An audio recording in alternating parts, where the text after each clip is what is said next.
Hello, welcome guys. Today in this video, I'm going to show you how to Windows can't stop your generic volume device in Windows 7, 8 or 10 fix.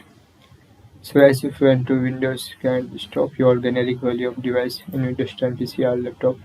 So very easy.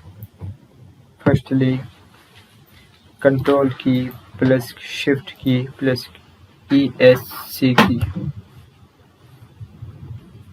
That's very easy. Other way, type here task manager.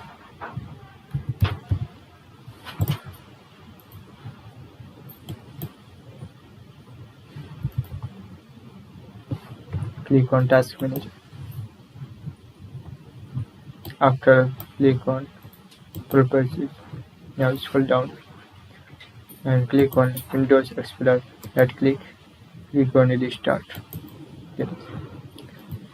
So guys, this is very simple and easy method.